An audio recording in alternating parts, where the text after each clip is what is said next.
Iran पर America और Israel के हमले के बाद पूरा मिडिल ईस्ट जंग के मैदान में तब्दील हो गया है।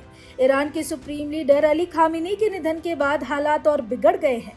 ईरान अब पूरी ताकत से अमेरिकी सैन्य ठिकानों और अरब देशों में मौजूद अड्डों पर हमले कर रहा है, जिससे भारी तबाही मची है।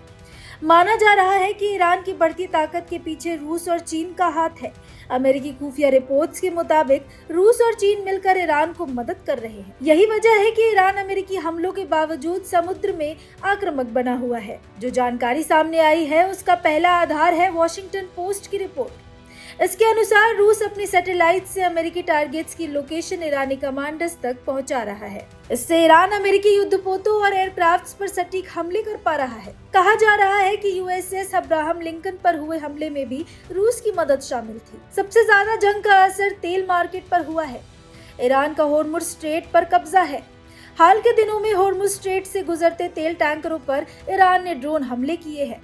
बीते दिनों में ईरान ने 2 तेल टैंकर तबाह कर दिए। इसके अलावा कुवैत के तट पर मौजूद अमेरिकी झंडे वाले टैंकर को भी निशाना बनाया गया। इस हमले को हिंद महासागर में ईरानी नेवी के जहाज पर हमले का बदला भी माना जा रहा है। वहीं अमेरिकी खुफिया जानकारी से संकेत मिलते हैं कि चीन ईरान को वित्तीय सहायता, हथियारों के पार्ट्स और मिसाइल उत्पादन से जुड़ी मदद देने की तैयारी में है। ये मदद रूस के जरिए ईरान तक पहुंच सकती है। इससे हालात और गंभीर हो सकते हैं।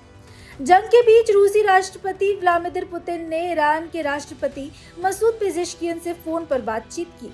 इस बातचीत का मुद्दा अमेरिका और युद्ध ही था। इसके बाद रूस के पूर्व राष्ट्रपति दिमित्री मेदवेदेव ने सोशल मीडिया पर अरब देशों को चेतावनी दी कि अमेरिकी सैन्य अड्डे सुरक्षा नहीं बल्कि खतरा है। रूस न सिर्फ ईरान को मदद कर रहा है बल्कि अरब देशों को भी अमेरिका के खिलाफ भड़काने की कोशिश में है। मेदवेदेव ने कहा कि अमेरिका केवल अपने हितों की रक्षा करता है और अरब देशों को सोचना चाहिए कि उन्हें वाकई अमेरिकी सैन्य अड्डों की जरूरत है या नहीं।